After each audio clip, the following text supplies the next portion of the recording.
Hello, I'm Lisa, an artist, 2D animator, and honorary member of the Kawamoto family. Hello, I'm Winnie, an illustrator, designer, and probably Nikaido's aunt because I want to squish his cheeks. Welcome to Heart to Hato, a podcast where two friends have a heart-to-heart about anime. Alright, welcome to our second episode about Sangatsu. Who could have seen this coming? Definitely not us. When we started recording that episode, we were already like, this will probably be a two-parter. It was either going to be a two-parter or a 4-hour episode. I don't think anyone's ready for that. Yeah, we decided to do a public service by splitting it up. But yeah, to kind of go over briefly what we covered last episode, we talked a little bit about the mangaka Chika Umino and the studio Shaft, and also Akiyuki Shimbo.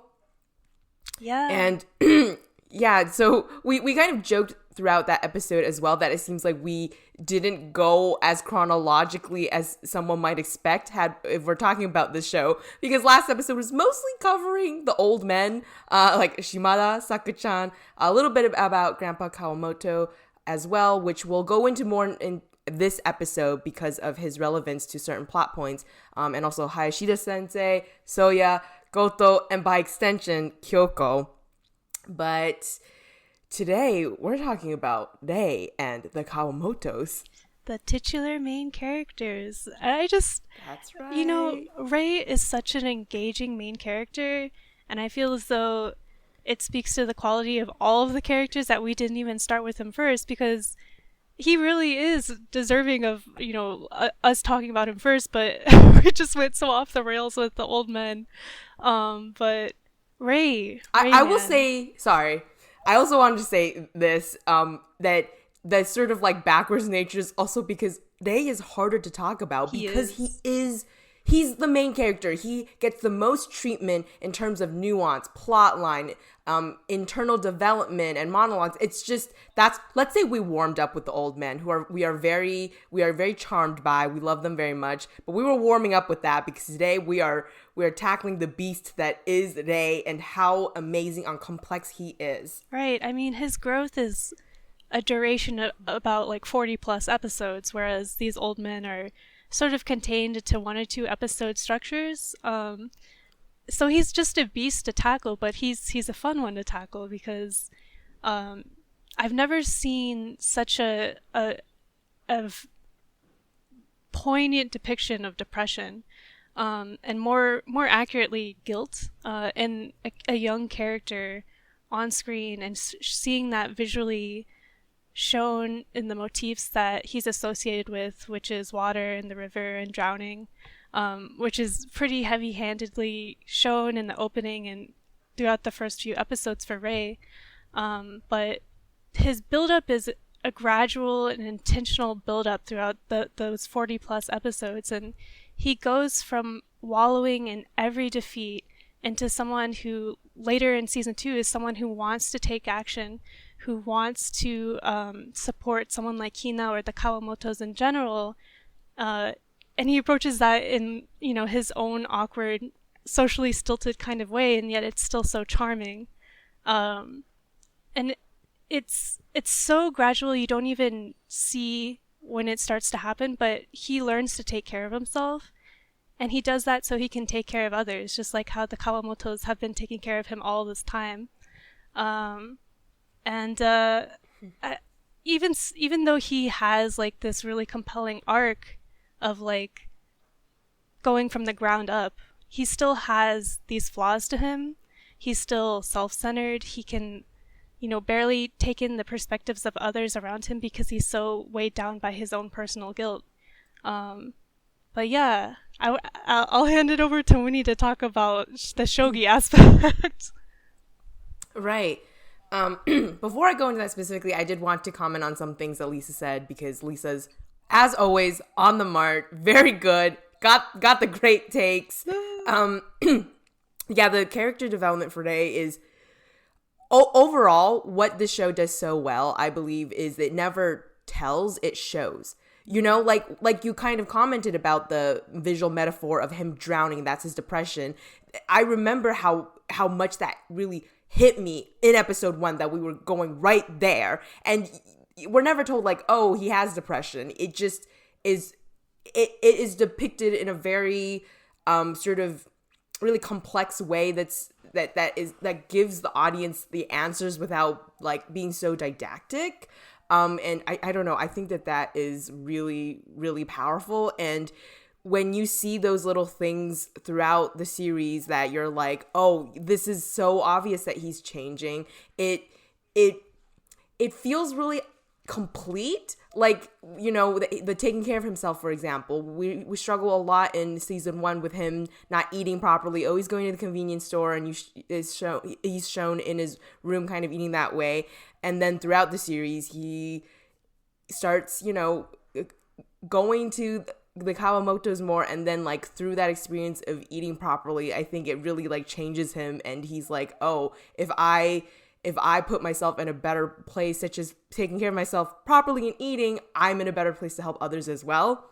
And that is like really, I don't know, very, very powerful. But yeah, so to go a little bit more into Day specifically and his struggles, that a lot of it is obviously centered around shogi, right? Because he's a professional shogi player, and the entire Sangatsu series focuses largely on other shogi players and their struggles as well.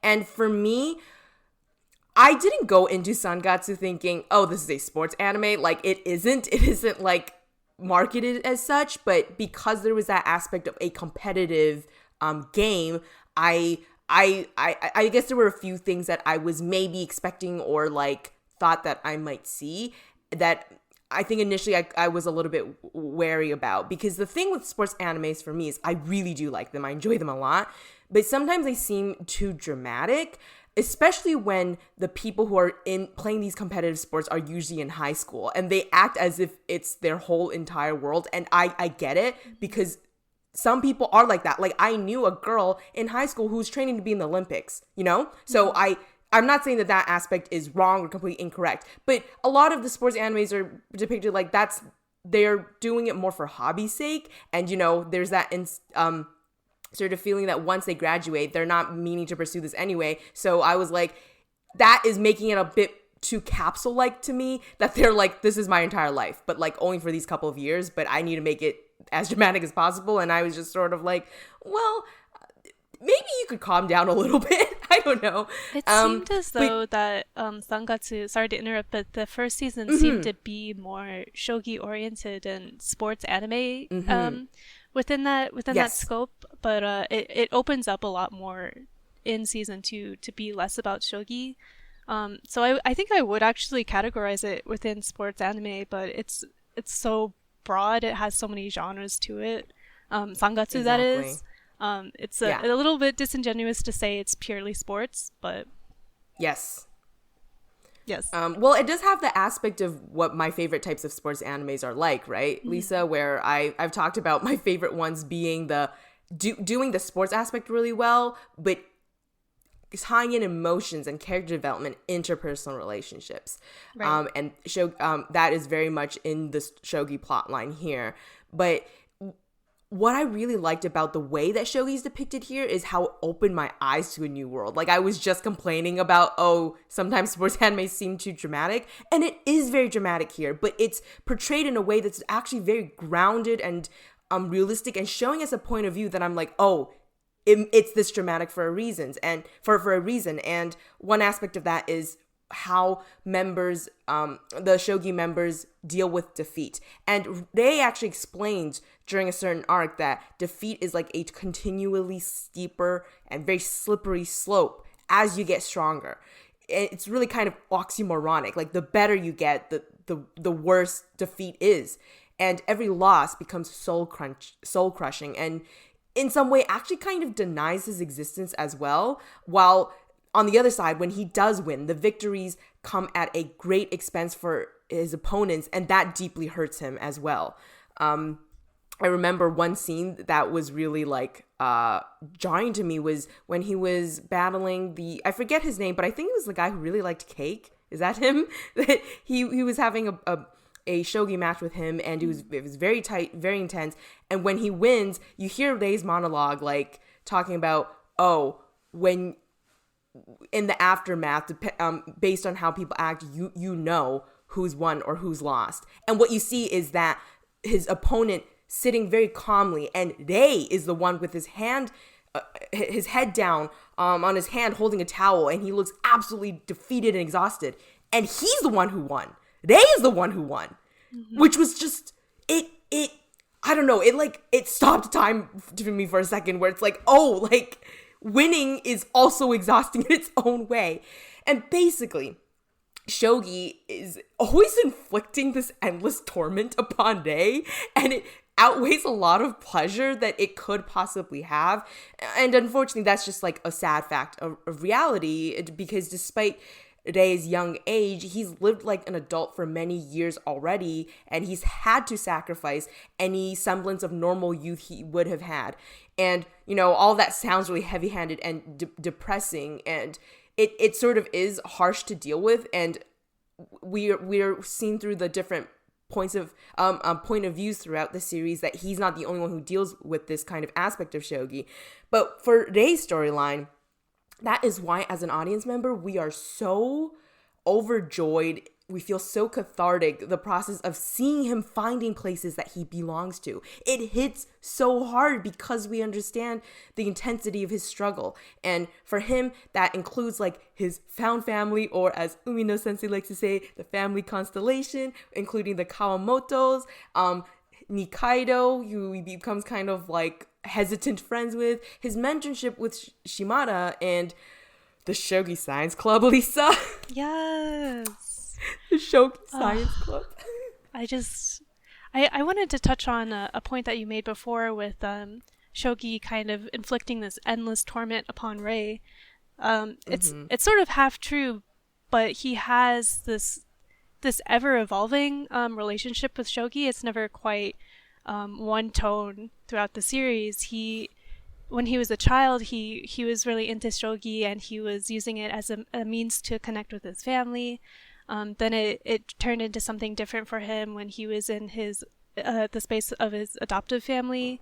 And then it's different for him like at the beginning of the series. And then it becomes something even sort of like a stabilizer for him when Hina is going through her bullying arc. That's right. Yeah, so interestingly, like at the beginning of the series, his relationship with Shogi, it is very much related to him having that visual motif of drowning and being pushed over by waves of water. But later on in the series, it's kind of a stabilizer, and he's more buoyant. He has his head above water, and it offers a stability for him that he feels he can offer that to Hina, and that's empowering for him.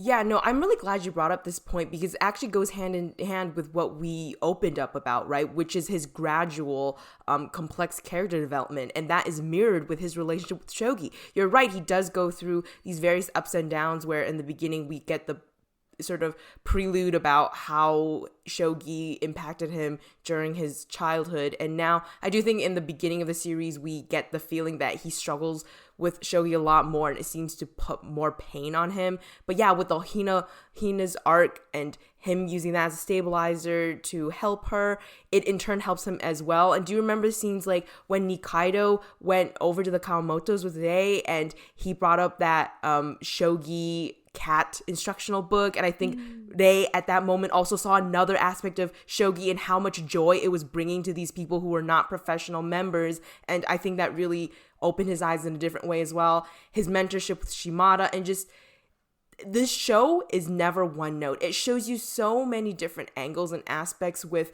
how he can deal with this overreaching sort of like all-encompassing subject in his life. And you're right, it is continuously evolving. But I will say, sorry. I did want to say, if you're apprehensive about Sangatsu because of the shogi aspect, I would say don't be, because this dumbhead airhead me did not understand shogi throughout the series, even when it was explained to me, but I was still super invested in the matches, even though I had no idea what was going on the board. It was more about Yeah. the compelling monologues that they were having while they were playing the game. You have to hand it to Sangatsu. That is actually quite a powerful move where I'm the same as you. Even though I watched 40 episodes, I still don't know any more about how to play shogi than before I started the series. And yet you're right. I was 110% invested and there in tune every step of the way. So I second Lisa's thoughts that if you're apprehensive about that shogi aspect, absolutely do not be. It is not a problem whatsoever. And this is sort of to backpedal, but I need to give it some space, which is when I was mentioning that it's so cathartic to see Rei find places that he belongs to. And we're going to go into the Kawamotos and maybe a bit of Nikaido and his relationship with Shimada later on. But that one scene during a shogi science club meeting, I still think about that sometimes, Lisa, and I just like start crying. It's that scene where, to give a bit of context, even as he's developing a sort of better interpersonal relationships outside of school, he's never really found a fit at school, right? He doesn't really have friends. He seems to spend much of his lunches alone, or Hayashida sensei comes over and is like, why aren't you being a typical kid, doing typical kid things, right? And Hayashida sensei, God bless him, really encouraged Rei to find a space for himself within the school, and that recommendation culminated in the joint shogi / science club created with, it's exactly what it sounds like. It's a shogi science club. And headed by our lovely high school senior with the bouncy mustache, the Prinkles mustache man. Love him. Our little boy, I love him. And so during one of these meetings that Rei, I think, was a bit apprehensive or unsure at first, but as he finds comfort spending time with sensei and these other members, one day after school, they're making ramune tablets, which are these like sort of fizzy soda like candy pieces, and that the internal monologue from Rei at that point is so piercing. And in the middle of doing that activity, he actually says, I need to dip out for a second, go to the bathroom.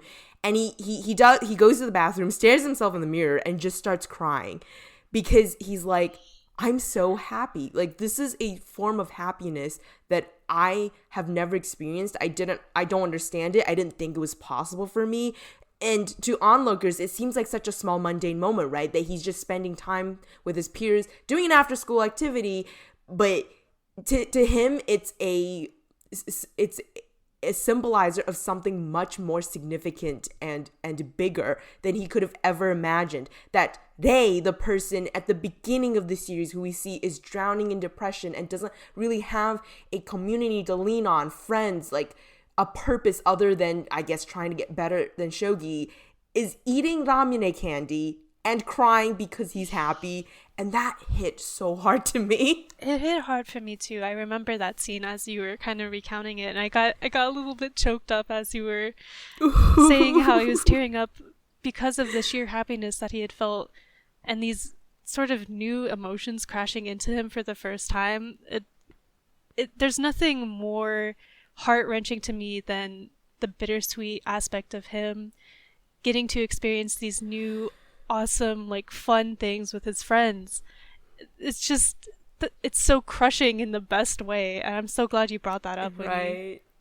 Yeah, bittersweet is definitely the right moniker there, because on the one hand you're so happy for him, on the other hand you also realize, oh, you finally get this, what you should have gotten a long time ago, what you always deserved, but you had to wait until now. And that does, I think, ring a sort of empathetic bell with a lot of us who might have experienced any type of similar struggles with our interpersonal relationships growing up. But that is my whole thing about Rei's struggle with shogi. I do have one last thing that I wanted to bring up because I was thinking about it last night.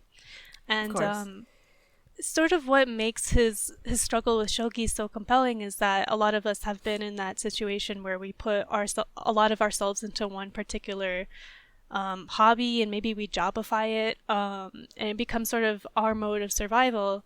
And for you and I, Winnie, we're both 2D artists and we're illustrators, and I animate And we both went to art school, so we're quite young, but we put a lot of our eggs into this one basket. And it's kind of how we have to sort of get by career-wise right now.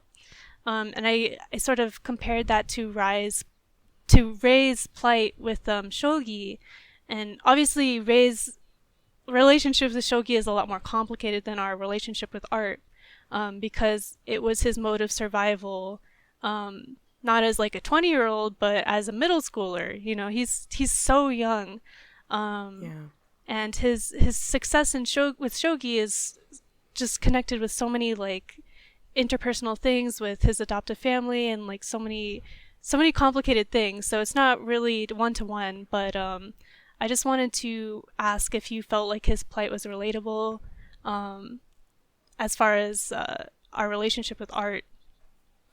Absolutely. And I think maybe I didn't bring that up because even though I did think that, I was like, oh, but is it speaking too highly of ourselves if we compare it to Rei? Like, Rei's gone through so much where, you know what, our lives are perfect. We've never struggled with anything.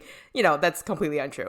But you're right that he might be experiencing a complexity with his relationship with shogi in ways that we might not have the exact same relationship with art, because he's been toiling with this relationship far longer than we have with art. But what I think is absolutely true on both sides is we, for better for worse, have connected it to our identity in a way that's almost inseparable. Like today, shogi and life are the same thing.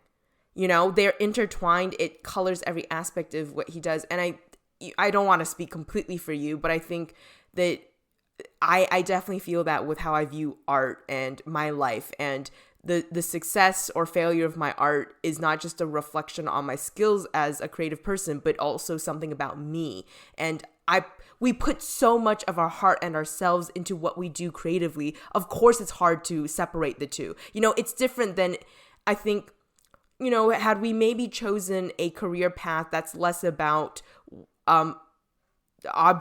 subjectivity and something more objective, maybe something that deals more with numbers, where there's like an easy way to measure, if I get the numbers right every time as an accountant, I am a good accountant. How do you measure if you're a good creative person, Lisa? I think it's harder to do so. Right. Not to put down things like accountants, or, you know, I'm just saying it's a different struggle. It's a different struggle, and this is the one that we have. And as we get older, I think we have to continuously build and question our relationship and be like, I am an artist, but my artist persona is not my entire self. And it benefits us, I think, to kind of gauge how close we're putting the two together. Because if we get too close sometimes, we could feel like this overwhelming crush, like, oh no, like if you know, my struggles with art is also like my struggles within my internal self. But sometimes I think it would benefit us to kind of extricate them a bit more. But yeah, Rei's plight is very relatable, and by extension, the monologues of a lot of the other shogi players, Lisa, because we haven't yet reached the seniority of people like Sakuchan and Shimada, but when they spoke with such candor about this intense, absolutely sometimes soul-crushing struggle with shogi that colors every aspect of their life and sometimes have challenged or inhibited their ability to pursue other things, at the end of their day, they're like, but this is still what I want, and I would have chosen it had I been able to go back in time and do it all over again. This is what I want to dedicate my life to and give my passion. That does sound very like romantic and overly flowery and like, oh, you know, do the thing you're passionate about. I know it's not going to work out for everyone, but I hear that and I'm like, I hope I can keep channeling that a little bit, because it's how I do feel towards my art right now. And I hope that continues to drive us and hopefully lets us see bigger and better things in the future. I don't know. Does that answer your question? Absolutely. No, it does. It does. I did want to touch on, like, I think it's important that we do try and find that, push that division between us, our personal life, and our artistic life, even though it is a part of our personal life and a part of our personal identity, which makes it so hard. Like when you discussed later or before how defeat in Sangatsu is continually a steeper and more slippery slope as you get stronger, or maybe as you get better at art. um, I definitely feel that, and as the years go on, like I remember my first year of art school, I was so receptive to critique. I was so excited to hear critique from my peers, and when I got to my senior year, critique got actually harder for me to listen to because I was working harder than ever before, and I was improving by a lot, but it still, I had more moments of crying over like a tough critique in my senior year rather than my freshman year, where I was so eager to learn and to fail. So there's sort of this paralyzing aspect of shogi that I totally understand from Ray's perspective now, having fully invested myself into an art degree, and I'm still 23. Like, I'm not even like that far up the chain. Like, I don't even have like a steady job, but still like I completely understand. Yeah. And if anything, we can sort of pinpoint Rei's character arc as a reflection of what is possible for us, because his plight of trying to maybe separate shogi a bit from himself, but finding it almost immeasurably impossible because like shogi is his life. As we see in season 2, his perspective and what he has available to him opens up so much more in the form of personal relationships, friendships, other things to motivate him, and the shogi science club, and just all these things. So I think to us that reflects, of course, an aspect of, oh yeah, there's so many amazing things in life that we can do, that we can work towards and look forward to, that don't have to be connected to what we do as a career or our passion in terms of like advancing creatively. So to me, that's like a small little win where I'm like, oh yeah, like there are other things that we can do, and I want to continue going forward in that direction, so that you're right, we don't make the artist persona our entire personal persona as well. And honestly, hearing you talk about the struggle of tough critiques in your senior year, I feel that. I kind of had I didn't cry so much in that aspect, but I remember that last year just feeling numb and not understanding what I was doing creatively anymore at all. I made nothing that I was happy about. I didn't understand anything anymore, and I was like, well, if this is happening to my creative side, is it all over? Like, this is the end for me. It's all over. Career is over at 22 or 21 or whatever we were. Yeah, like it's like the game over end screen of like a Mario game. There's like so much for us to learn and so much life for us to live, and it's so funny that we can get really stuck in our heads about this sort of thing, but it's helpful to have outside influences, like you said. Yeah. I think we're both doing just fine, Lisa. Yeah, we are. We're actually killing it, me and you. We're killing it. But to kind of look forward, did you want to talk about our favorite family, the Kawamotos? Okay. As an honorary member of the Kawamoto family, I'm actually a distant cousin. Just kidding. But I love the Kawamotos. I love everything they bring to Sangatsu. It wouldn't be Sangatsu without them. Even though they don't really have that much relationship with the actual shogi side of the series, what they bring to the table, those three sisters and the grandpa, oh my gosh, like the sweetness that they have, the tonal shift, it's just so if Ray is like drowning at the beginning of the series, he surfaces because of the Kawamotos, and that, again, something that's shown visually. Like they have like this bubbly sort of motif that comes up quite frequently, this colorful like abstract bubble, and it's so cool how they can turn like Ray's day upside down by bringing him in for dinner time. And the first person I really wanted to talk about was Akari, the woman, the goddess, the queen, the girl boss, CEO, the older sister, caretaker, mother figure, part-time hostess. Oh my goodness, I would die for that woman. I think we're the same age, but she is older than me She's mentally. your ma'am. She's your ma'am. She's my ma'am. Uh, She's my Miss Ma'am. I I'm so impressed that Akari, she isn't often afforded too much character development because she's so busy. And I understand that she's not really able to have a lot of free time to explore herself personally, but she still has these multiple faces to her. She has her hostess gig, which kind of enables her to live out this aspect of her young adult life where she gets to get all made up. She gets to be this desirable, like, older woman for an evening, even though it's for a gig. I think it's really nice that she has that aspect where she doesn't have to be the mother figure all the time. And during the Hina bullying arc, she also has like these different sides to her where she she isn't as strong, but she is at the same time. Like, she wants Hina. She can't be the supportive figure that she wants to be in that moment. She wants Hina to run away. She's ultimately the protective mom, that can stand up for Hina when the time is right. But initially, she sort of cowers in that moment, and you get to see her vulnerability.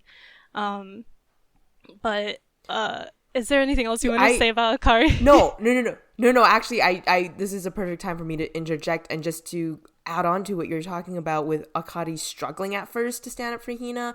I actually found that moment in the story just extremely poignant and very fantastic at showing multiple assets of Akari, because her whole role up to that point is always to be the perfect mother figure, caretaker, so strong she's able to juggle everything and have an immensely busy schedule and still pull it off. And in that moment we see, oh, she is still just a young lady who, at faced with someone she deeply loves suffering pain, she doesn't know how to handle it, and she just wants them to run away together. And that vulnerability and showing her, I don't know if weakness is the real right word, because I don't think it's weak, but for lack of a better word, we'll say weakness at that moment, showed a human aspect, humanized her, right? Brought her down from a perhaps goddess-like tier that we had kept idolizing her at, and made me think again, right, you're just another human person and you're actually around my age. It's so amazing how much you juggle, and you're showing us a moment where you don't know how to be perfect. And I appreciated that so much from Umino sensei's writing, that she would show us that. Right. It sort of saves her from being so perfect and angelic. It gives her three-dimensionality that she totally deserves, but I feel like she can't often find because she's busy being this person for Hina and Momo all the time.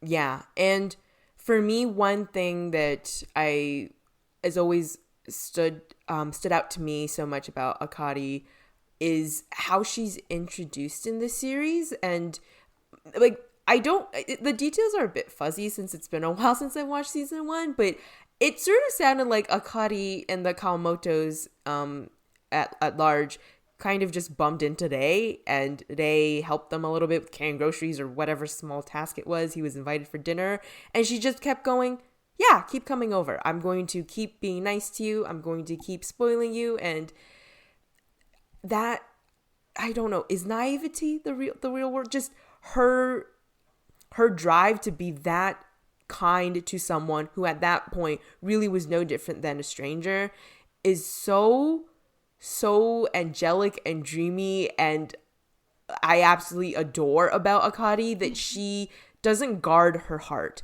Because if we look at how her life has happened up to that point, she suffered herself immense pain and trauma and suffering, and a lot of cards were not dealt kindly to her and her family.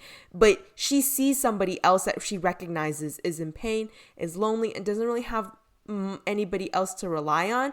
And instead of going, no, this is a bad idea, like I should protect myself, I should not seek potential trouble where I don't need it, she extends out a hand, and in that hand is the biggest heart I've ever seen.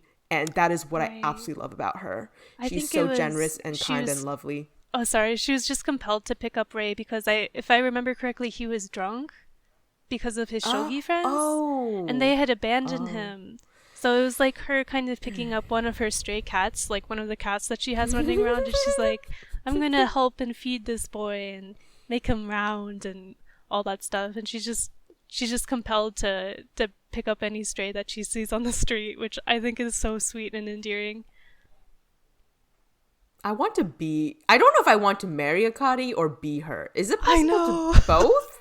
That's Want what I both? said before. Like, when we first started talking about Sangatsu and we were just like going crazy over Akari, we were just like, do I want to marry her or do I want to be her? Maybe both, you know, like, Akari, she's so good.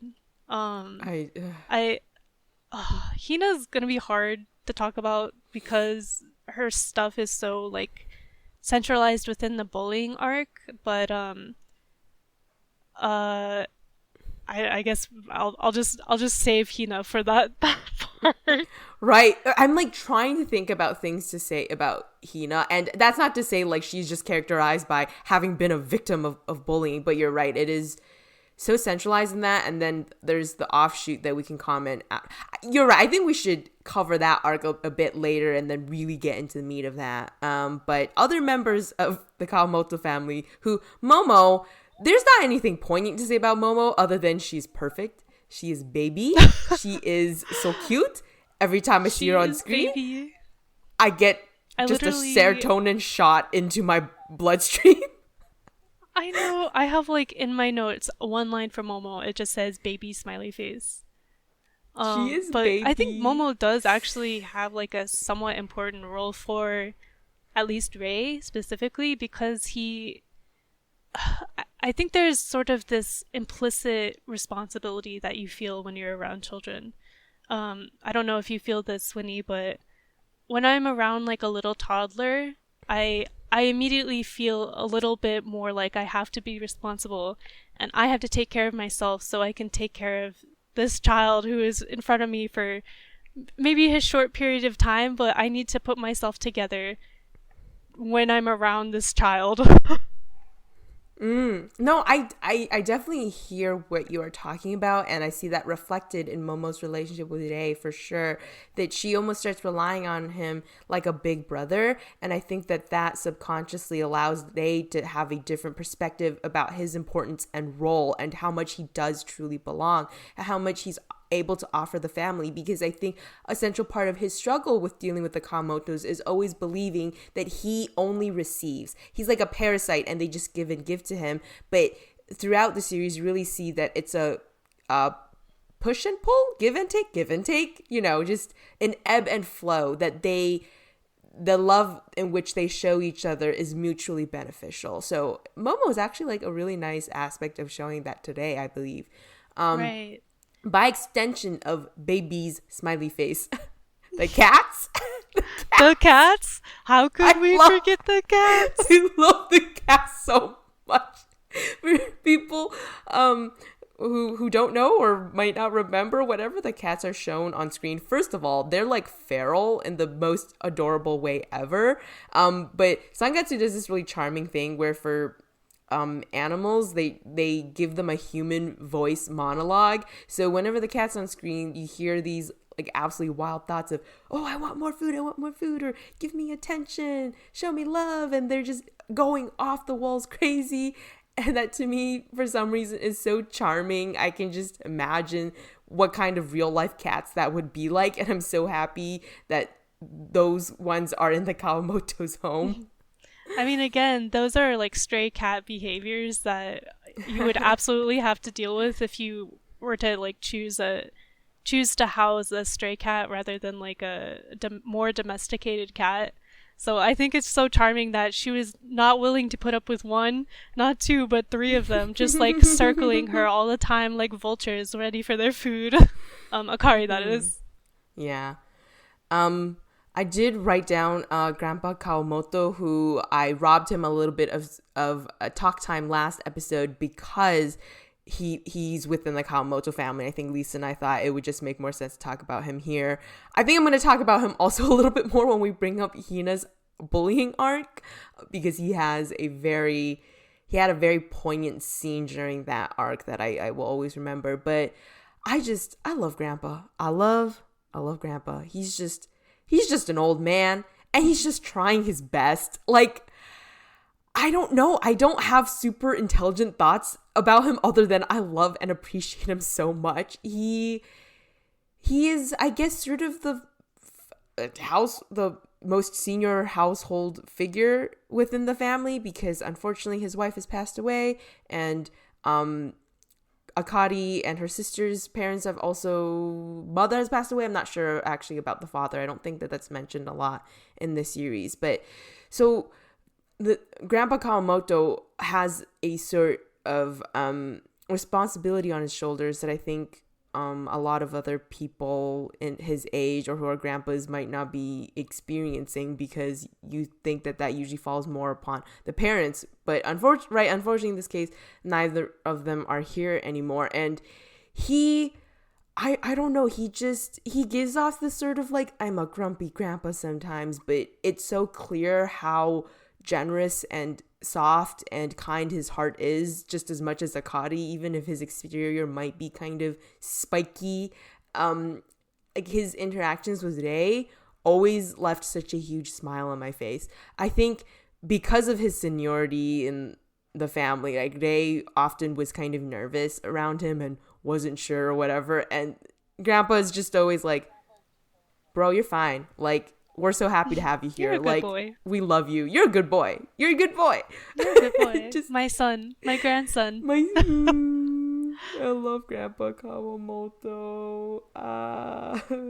This is something that happens after the bullying arc, but something that sort of stood out to me with Grandpa Kawamoto is that I remember that Hina was trying to get into this private school that Rei was at, but there was like a financial burden along with that. Oh no. And he was just like, Hina, you do what you have to do and don't feel guilty about it. Like, I have many more years left. I can keep working. I can make this happen for you.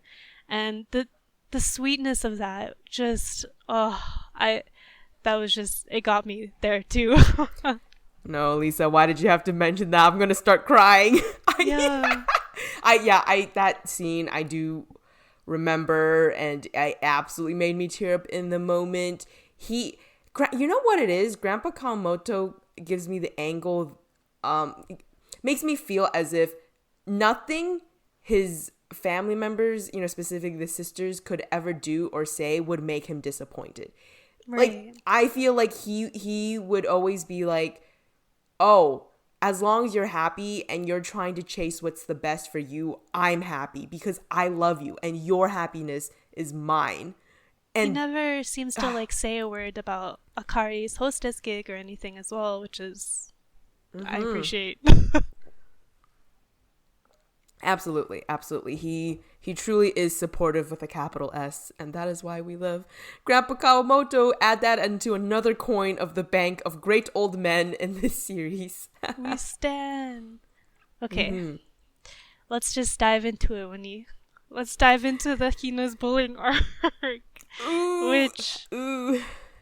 Okay, this one, just the precipice of this arc destroyed me.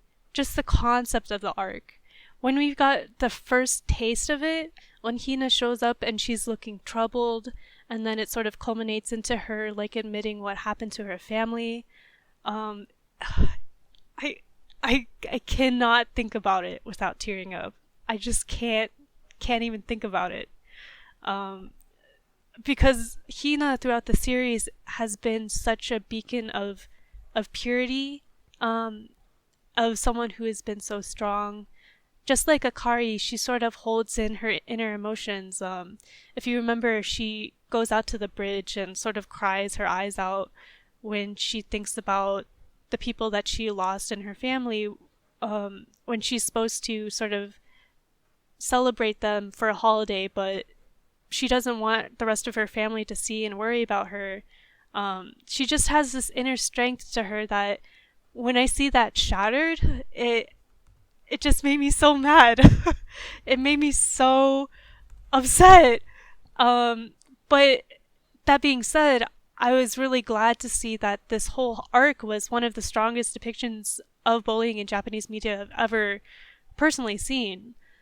Because anime will often show these really superficial depictions of bullying or bully culture, but it won't often sink its teeth in like Sangatsu. I also think this shows up quite frequently in dramas, but I agree. it, yeah, just in general, it seems as though bullying is sort of like a plot point that isn't explored as deeply as it is in Sangatsu.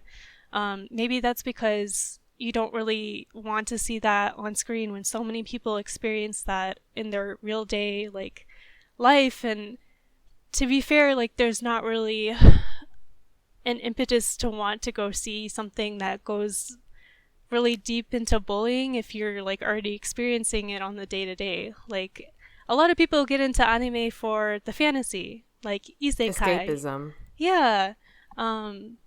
But I was thankful that Sangatsu wanted to go into this route and wanted to go into this route with such nuance. So I just wanted to say that it felt so real throughout the entire arc. Hina's frustrations, where as the situation at school sort of mounts, she gets these belly aches, and I wanted to say that I have been there. Like, her growing anxiety as she sort of comes to age and faces this increasingly cruel system that's set up within her school. That paralyzing fear where it sort of translates from psychological hurt into physical impairment. It's so real. It's something I really relate to. And sorry, I'm like, this arc, it really emotionally impacts me. So sorry if I'm like a little bit garbled. No, you're fine. No, I feel you, Lisa. I'm the same. The showing how her psychological pain translates into the body is not only so personally jarring to us because we relate. I also appreciated showing that to, I don't know, maybe open the eyes of certain people to see that is what trauma does to you.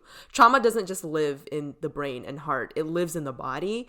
So to see her struggling with that, with her belly aches, I also was like, I relate to you so much, and my heart hurts for you, because when my anxiety is really bad, that's what I experience. I have tummy aches that I cannot calm down no matter what medicine I take, no matter how much sleep I get, no matter what I do. And just to see her having that parallel on the screen wanted me to give her the biggest hug ever. And I saw you kind of write this point, which I don't know if I should be stealing it because it's so good. Oh, go ahead. But this show making a point of showing how how exceptional her strength is during this arc, but that she can only take so much, right? And that culminated in when she was crying really sort of dramatically near the water. And one scene that really made me think a similar thing was her struggles during the school field trip to Kyoto. And such a good scene.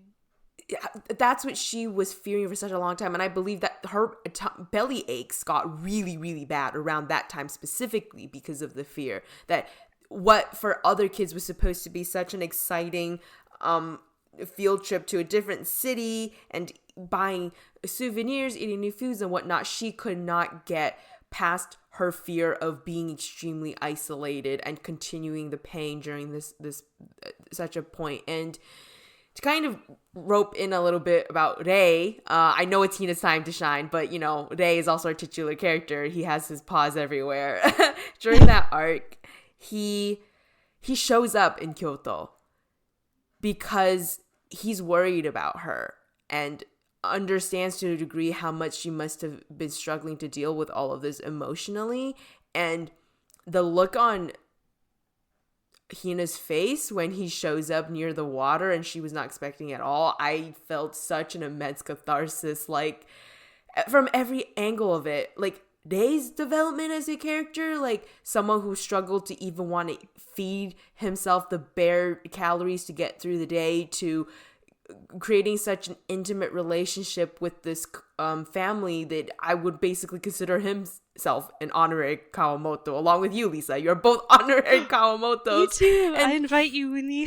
Yes, we're all honorary Kawamotos. It's a big family constellation. But him showing up, his drive and motivation to do something so big for Hina, that reaching his hand out like that truly showed me how much he had grown, and how much that he was starting to care for other people, and showing care and love beyond what I think he ever thought was possible. I don't think he expected himself to be that type of person to care so much and want to do that. And on Hina's side, seeing how this is the bleakest moment she has ever experienced in her life. You know, she might be suffering more than during the loss of her parents, because that, of course, was, I'm sure, also immensely painful, and it was something out of her control. It was not dealing the same psychological damage on the regular as she was going to school. So she's suffering in this pit at the bottom and unsure of how to get out. And Day comes as like a beacon of light, and I think shows to her that I don't deserve this. I hate this. I don't know how I'm going to get through this. And if I continue struggling for a long time, that's okay. But there is light in the world. And they, along with my family and Chiho and all these other people she loves, show that there is hope, and that it's not naive to hold on to that. In fact, if she can channel the hope from all those aspects, she can garner even more strength to overcome this. And I think that episode, correct me if I'm wrong, kind of resulted in this sort of flashback / dream sequence like thing, where Rei is remembering his isolation during his younger school days, and like the scenes of him hiding like behind bushes during school trips, and you know, remembering like that was his reality. And then like I think the scene kind of showed him like coming in as like his older current self and like reaching out a hand to Hina or something like that, something along those lines happening.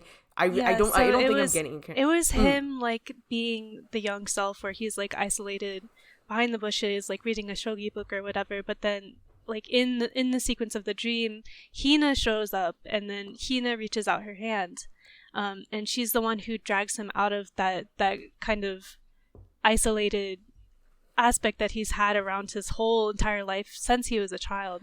So he wants to be that person now who reaches out his hand to her. Oh my god, yes. And it's really great that we kind of cleared that up with my bad memory, because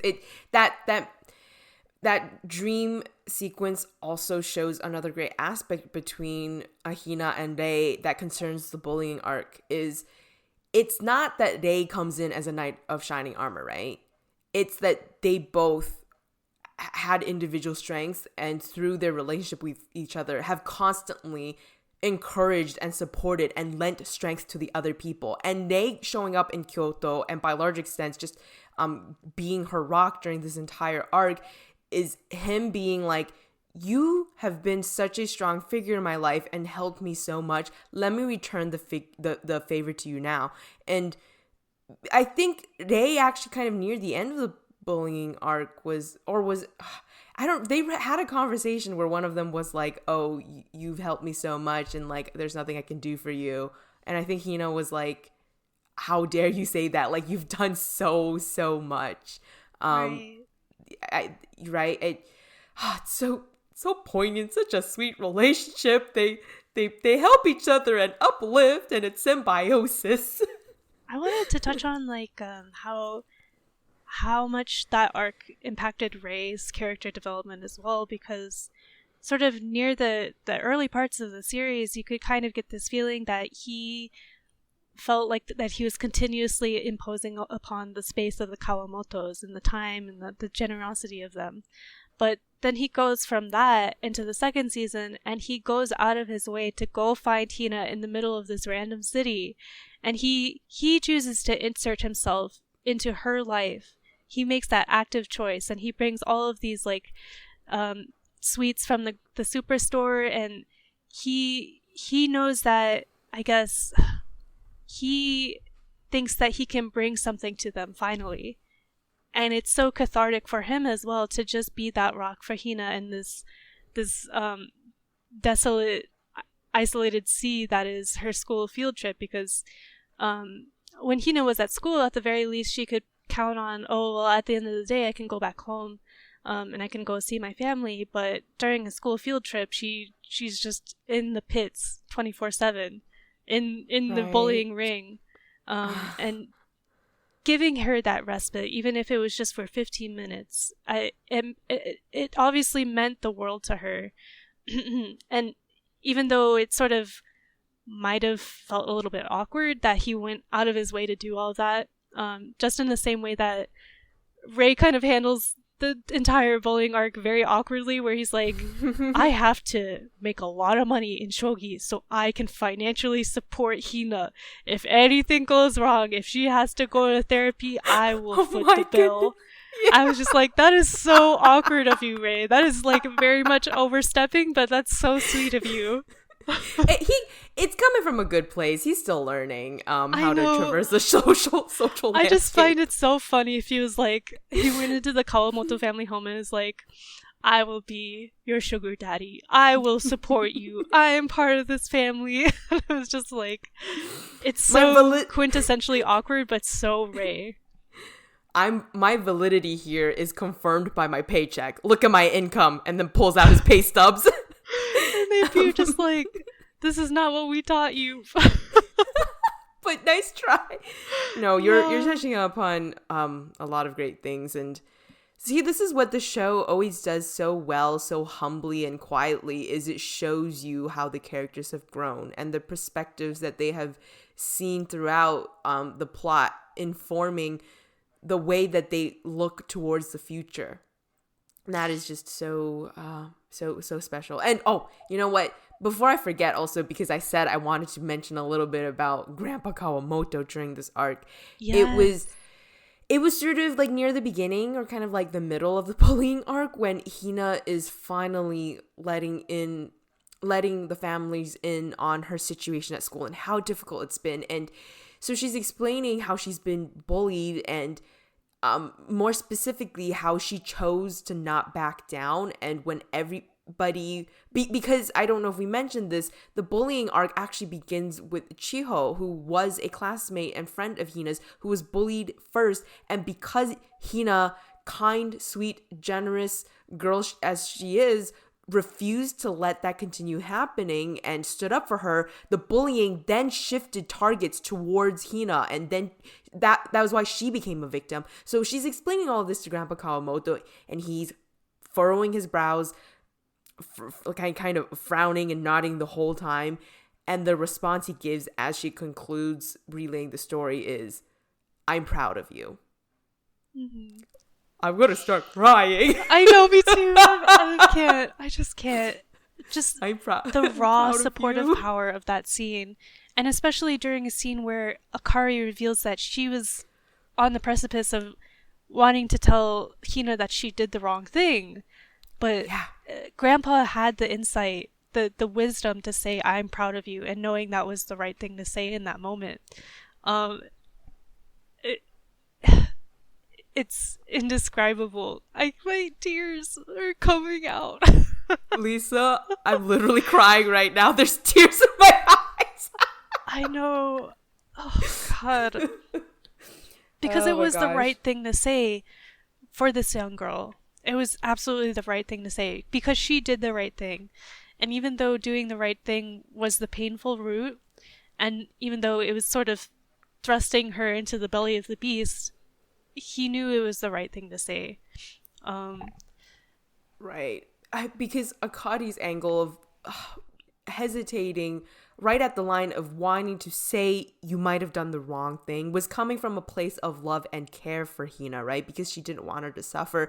And Grandpa, with his decades of wisdom and knowledge gained and just the kind nature of his heart, realized that between wanting to protect his precious girl and supporting the type of morally strong and justice seeking and loving character and personality she's built, he was like, this is the correct response for her. I must support her and show her encouragement that where her heart was, it was in the right place, and that even though you suffered for that decision this time around, I want you to continue being just as kind as you always have been.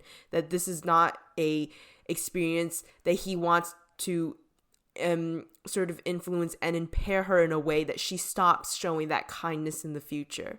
You know, it's unfair that all of it panned out this way for her, and never in a million years did she deserve even an ounce of it.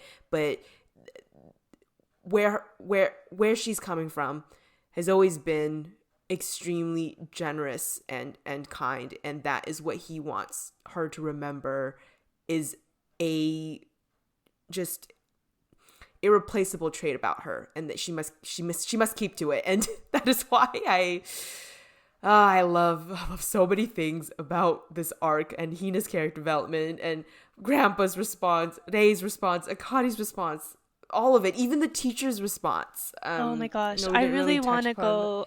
I really want to go into Chiho, and I want to go into the bully and her relationship with the two teacher characters.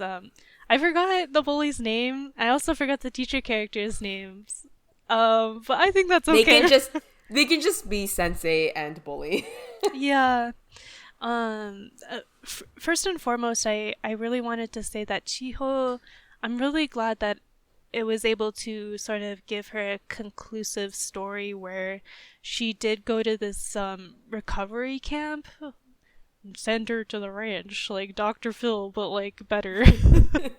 But Sangatsu at its core is all about recovery, so being able to see that sort of tied into her character, but also there was still a moment where it wasn't like Chiho is fully cured because she went to this camp and everything. She's still scarred, and she's still afraid of the sight of other girls her age who aren't Hina. And that is something that definitely resonates with me. I'm scared of middle school girls because of my own personal experience in middle school. So I think that really resonated with me. Being able to see that moment where she's still carrying those scars, and she might not ever fully recover from them, but that's sort of the impetus of Sangatsu at its core. And also, there are some really compelling interactions with the sensei and the bully, especially towards the end of the arc, where there is there's two sensei. There's the one that was the homeroom teacher before, who was female, who I did want to say actually did also have a somewhat compelling backstory for not really listening to Hina's complaints about this bully situation, where I empathized with her. Even though she didn't stick up for Hina in the moment, you could kind of get the feeling that she was just beaten down by the school system, and by the bully culture and the way these kids be. I understand why she didn't want to stir the pot, and even though it was the wrong thing for her to do, as someone who has a lot of teachers in their family, I understand, like, teaching is really difficult, and even though that teacher did the wrong thing in that instance, she sort of paid the price for it, for one, and also I'm glad that we were able to see that perspective, and also seeing a perspective of a supportive teacher, and the supportive teacher coming in to sort of rectify the class. Oh, go ahead. Sorry. Yeah, no, before we move on, I did want to sort of echo your thoughts that I think a onlooker could very easily just degrade and really judge the first teacher for being so weak-willed and not doing the right thing. But you're right. I appreciate Sangatsu actually for showing such a complex perspective, that it's not that she is heartless and she didn't care, but the system doesn't reward standing up in that sort of instance. Like it, Yeah. you saw her sort of inner sort of monologues or flashbacks into fears of if she did quote unquote the right thing, she would get backlash from the parents. Maybe she'd lose her job, or something would happen to her reputation, or the parents would, I don't know, pull some strings and destroy her reputation. Just all the honestly quite realistic fears could have come into fruition had she done something. So again, it's just, I think it's so easy to think of her as heartless, but I don't think that's the case at all. That is not to justify or defend her decision, be like, oh, I'm you it's fine that you didn't do anything, but I think she deserves a lot more sympathy than some people might think. And I appreciated the second sensei coming in and showing a supportive and kind teacher who did step up. But that contrast to me was also very important, because I think it showed that he had the ability and resources and strength and safety net to be able to do what he did. And I don't think the first teacher did. You know, Right. He's a man, for one. I was going to say the gender differential, I think, is really important in this. He's a man. He's in a much more powerful authority figure in the hierarchy of the school administrators than she was. And he just has all of these other things that have created a safety net for him. Again, that's also not to put down what he did either, because I'm very glad he did what he did, and it required strength and patience and resolve. But that distinction and comparison is very important. So yeah, I'm actually very glad you brought up the sort of two teachers in this scenario, because I think it is very significant. We must remember that going forward. And it's, again, to show that these people in positions of authority, such as the first teacher, that doesn't mean that she isn't a human that is flawed, and that she's not someone that can't be scared from this kind of situation. Even though she's an older woman, it's still like a very stressful, anxiety inducing, terrifying thing to be a part of. And it does speak to the quality of the trauma that this kind of situation can induce. Like, it's sort of one thing to be like, oh, I was bullied in middle school, and everyone's like, oh, well, welcome to the club. But it's something incredibly impactful that can affect your mental health, your physical health, everything.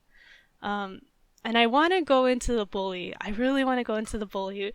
Me and Winnie had this conversation before. I feel like I did not choose the right words for describing the bully and why I thought the bully was interesting. Because the last thing I want to do is come off as if the bully is in the right. But what I deeply, deeply appreciated was at least the chance to hear her insight and her thought process as to why she did the things that she does. And she has this conversation with Sensei sort of near the end of the arc, where he's sort of asking her about her motivations, and they sort of have like this very deep talk about society. And I think the bully's perspective reflects what a lot of Japanese youth may be feeling today, where there's this overwhelming sense of apathy.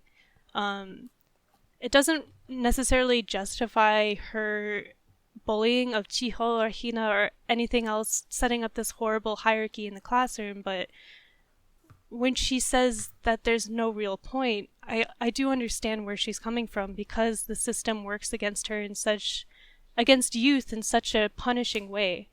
And also, I was able to think about it a little bit more, and she has a parent figure in the arc that is very vicious and goes after things in a very vicious way. And I understand now that she probably was influenced by her mother in that regard. I think, I don't know, it was just such a compelling scene, because I know that things like that, like those kinds of chats, have gone down in, like my own school. And it was just, I was glad that I got to hear a bully's perspective, because before, I guess I didn't really get it. but Yeah, no. the insight. Mm-hmm. The No, insight. I actually agree. I actually agree with a lot of things you're saying, because I think our original conversation was I was just trying to get across that I agree with all of this. I still hate her a lot. Doesn't do anything to neutralize my detest for her hurting Hina and Chiho. But in terms of how the bullying is depicted in Sangatsu, that is one thing that I appreciated a lot, because like we mentioned earlier, bullying is used as a trope often in anime, dramas, other media, and they don't really give it the depth that I think such a complicated and heavy subject could really use. We also, you also explained why that is.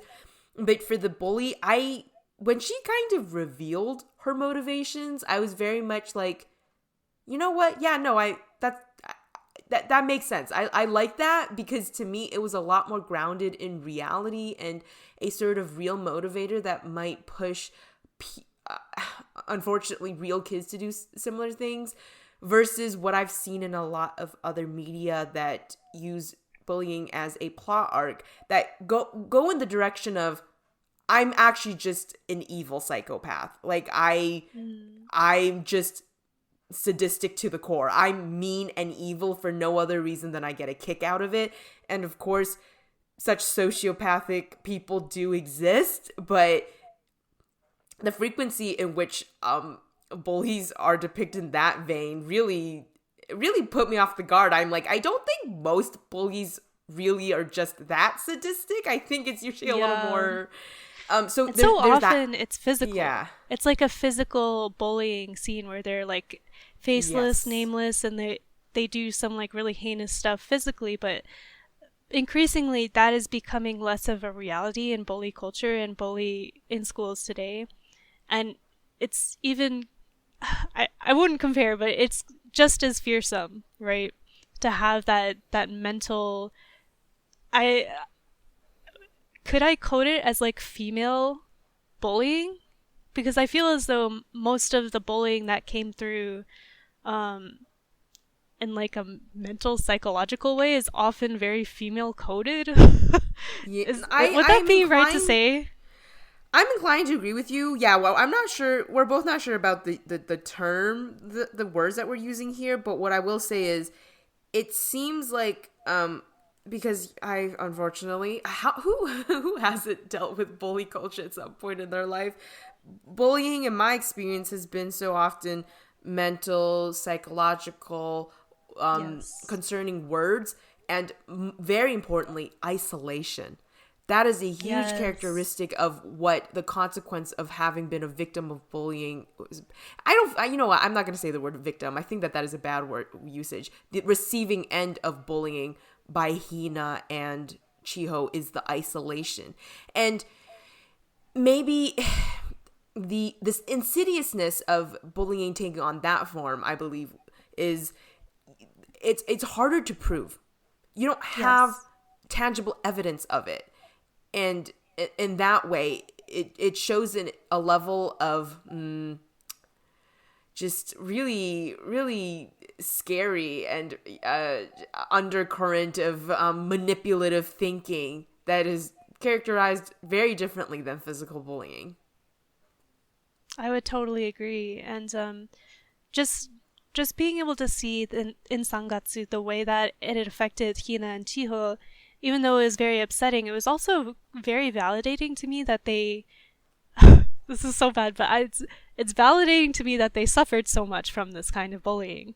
Because when I see so much like stereotypical bullying scenes where it's like very physical, I think, wow, well, my kind of bullying wasn't so bad in comparison to that. But being able to be validated that that kind of bullying is incredibly impactful and could probably stay with you for the rest of your life, I applaud Sangatsu for that. As Sangatsu always does, it takes whatever thing it wants to address or convey in a plot point and knocks it out of the park. It again, they keep knocking things out of the park. But with that being said, I think this is actually a great segue into a larger thing I wanted to convey about my appreciation to Sangatsu's writing overall, which is how it explores trauma responses, consequences, and how victims have to deal with really horrible things having happened to them in their life. Because by any stretch of the imagination, Sangatsu does not deal with light topics. There is a lot of stuff going on with Rei as well, his upbringing and the things that he has suffered, including losing his parents, being put into the adoptive family that was very toxic and manipulative, and, you know, the Kawamotos unfortunately having lost both their maternal grandmother and their mom. And, you know, we've also touched upon a lot of other characters like Shimada. And I don't know if we've talked much about Nikaido, but Nikaido also struggles with a chronic illness. My favorite little meat bun. I love him. I want to squish his cheeks. There's just so much, right? Every character has such an intense backstory that, I mean, and that reflects, I think, real life, right? Because we all come from different backgrounds. We've all struggled with our own things. So that's really to say Sangatsu has this overall prevailing sense of heavy topics at hand. Yet it isn't tragedy porn. Like, it isn't just this bleak, horrible, depressing, bad things happen for no reason. Everyone suffers. There is no light at the end. Because I think it could very easily gone that way with everything that's on the table. So that balance of, you know, we are dealing with some heavier topics, but we're not going into tragedy porn territory is a very delicate line to sit on that Umino Sensei has done a fantastic job at. There is such a grounded depiction of the harsh realities that some of our favorite characters have to deal with, but we're interjected with small moments of happiness like actual life is, because life is full of ups and downs, and there's no fairness. Maybe life is fair because it's not fair to anybody. You just never know what's gonna happen. Everything could be going fine, and then something unexpected just is thrust onto your plate. But that balance of showing the real consequences that certain characters have to deal with, but that their life isn't completely bleak and hopeless just because they came from a really difficult trauma. It reflected so much realness to me, so much like a mirror of reality, that though we might struggle with various things in our lives, the small moments still mean a lot, and they can still bring immense joy. It's like often those quiet, mundane moments that can be transformed into something extraordinary, such as like that scene in the Shogi Science Club. That's a great example of that, right?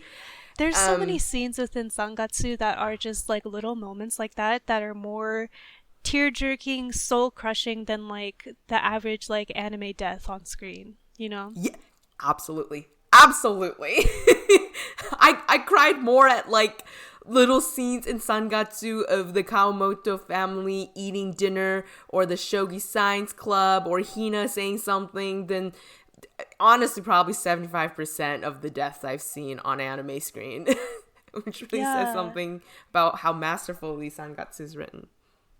It's just even the happiest moments, that they have this undercurrent of sadness where they're just like sitting together, eating a meal, snug in their kotatsu in this rainbow lit room, and there's like a gentle piano playing. That is far more moving and far more likely to get tears out of my eyes than maybe something like my anime girl crush at school died from cancer. Oh, we coming in with the hot takes, Lisa.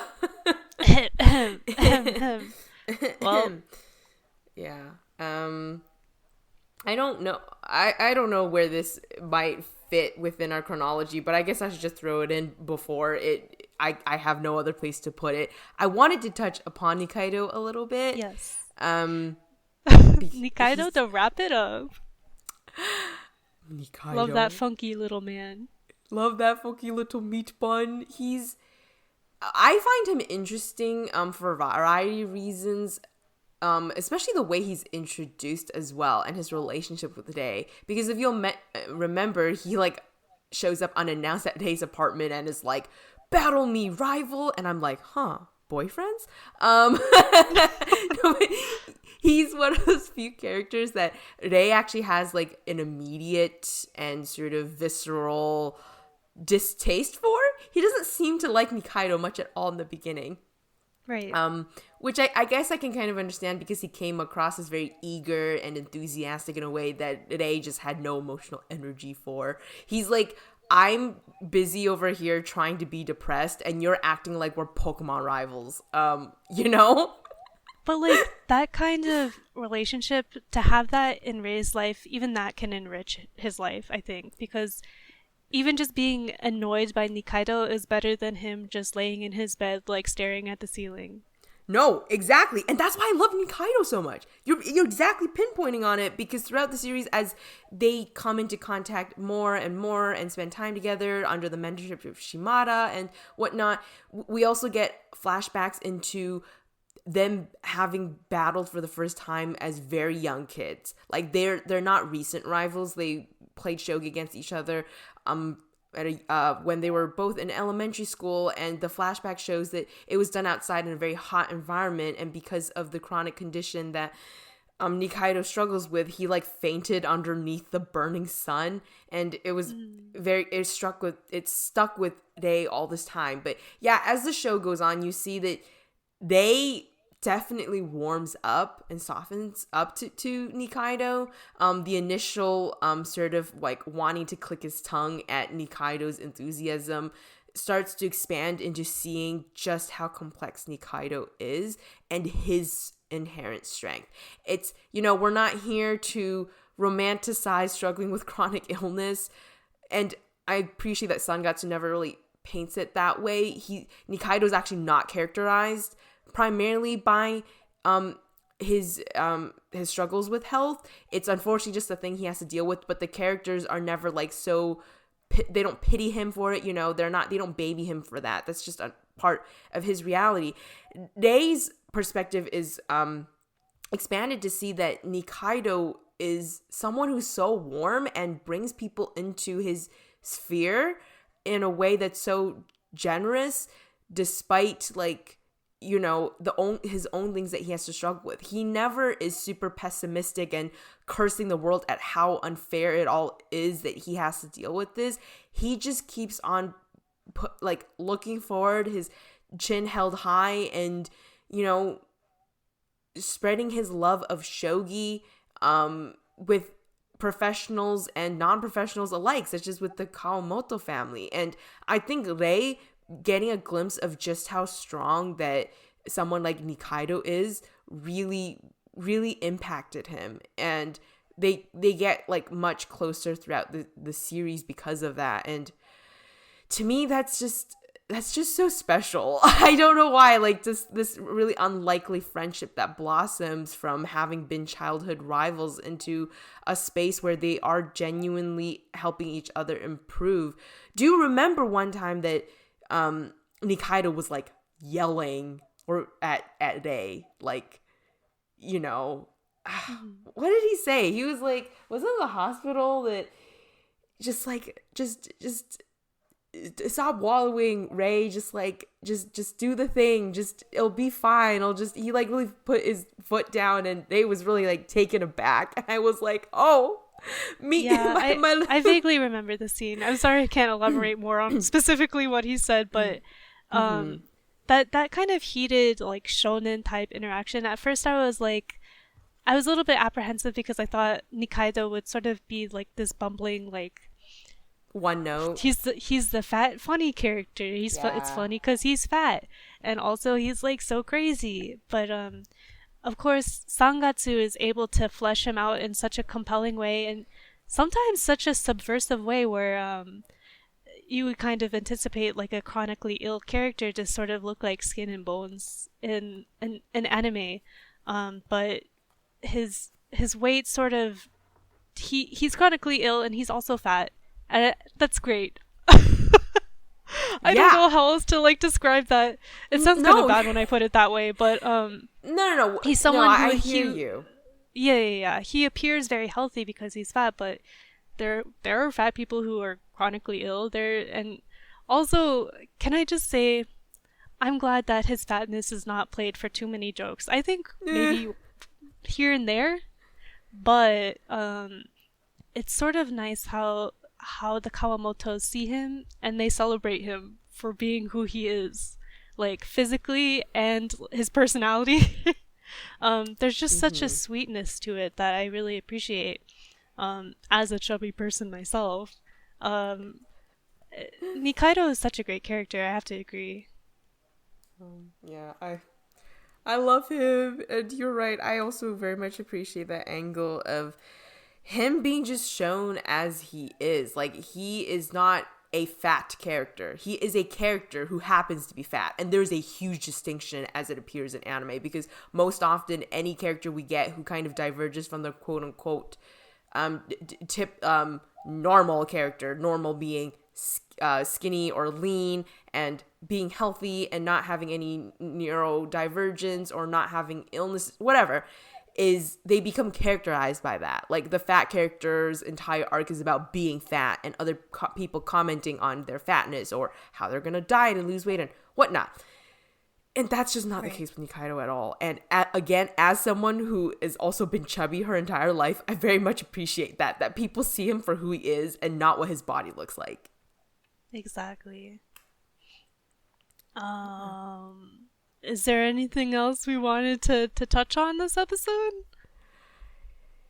I mean, you know, Lisa, we could keep on going forever and ever, but literally, I think we kind of covered the majority of stuff that we wanted to say. Stay tuned for season 3. We will have many insights on that, I'm so sure. Yeah. I guess for closing, I just wanted to wrap up my thoughts about the overall series into a little package that is, I love slice of life. And if somebody ever asks me why that's my favorite genre, I would just push Sangatsu no Lion upon them and be like, this is my answer. Yes. This is my answer. Absolutely. They killed it. They absolutely killed it with this series. I mean, I know I said it before, but like Shaft, I've never seen them take on like a series like this, and I know a lot of people were kind of apprehensive as to how they would handle it, seemingly, according to the interviews, and yet it just is so compelling top to bottom. The writing, the characters, the visual motifs, they killed it. They killed it, bro. The character development, the juxtaposition between dark and seemingly hopeless, but also bright and lovely, and everything in between. The range they show with the characters' thoughts and development and advancement throughout each of their lives is truly phenomenal. I think I've used the word phenomenal no shorter than like 8 times across the 2 episodes we've talked about this, Lisa, but I stand by it. Sangatsu no Lion is a fantastic, phenomenal show and story, and I will love it until the end of my days. Absolutely. Me and Winnie, we will show this show to our friends so many times, as much as it takes until they all watch. We will recruit you into the Sangatsu fan club. Sangatsu club. All right. I forgot to paste my outro in, but okay. Thanks for listening in. Please consider supporting this podcast and let us know your 2 cents about Sangatsu. Yes, thank you so much for tuning in, and we will see you guys next time. Bye bye.